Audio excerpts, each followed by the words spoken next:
लालबागच्या राजाचा पाठ जड झाला। 8 तासांपासून बाप्पा पाण्यात बसून किनाऱ्यावरील भक्तांच्या चेहऱ्यावर काळजीची छाया। मुंबईसह जगभरातील गणेश भक्तांच्या जिव्हाळ्याचा विषय असलेल्या लालबागच्या राजाचं विसर्जन यंदा होऊ शकलेलं नाही।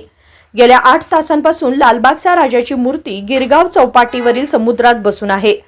यंदा लालबागच्या राजाचं विसर्जन करण्यासाठी स्वयंचलित आणि हायड्रोलिक्स यंत्रणा असलेला विशेष तराफा तयार करण्यात आला होता।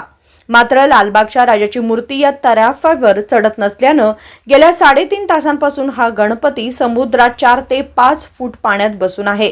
यामुळे किनाऱ्यावर असलेले गणेश भक्त आणि लालबाग सार्वजनिक गणेश मंडळाच्या कार्यकर्त्यांच्या चेहऱ्यावर चिंतेचं सावट दाटलं आहे। किनाऱ्यावर असलेले अनेक भक्त लालबागच्या राजाची विनवणी करत आहेत। आमच्याकडून काही चुकलं माखलं असेल तर माफ कर, यापुढे तुझ्या सेवेत हयगय होणार नाही अशी याचना भक्तांकडून केली जाते। लालबागचा राजा काल सकाळी 10 वाजता मंडपातून निघाला होता। तब्बल 22 तासांच्या विसर्जन मिरवणुकीनंतर रविवारी सकाळी 8 वाजता लालबागचा राजा गिरगाव चौपाटीवर आला होता। त्यानंतर आरती होऊन 1.5-2 तासात गणपतीचं विसर्जन होणं अपेक्षित होतं। मात्र तोपर्यंत समुद्राला मोठी भरती आली, त्यामुळे लालबागच्या राजाचा पाठ जड झाला।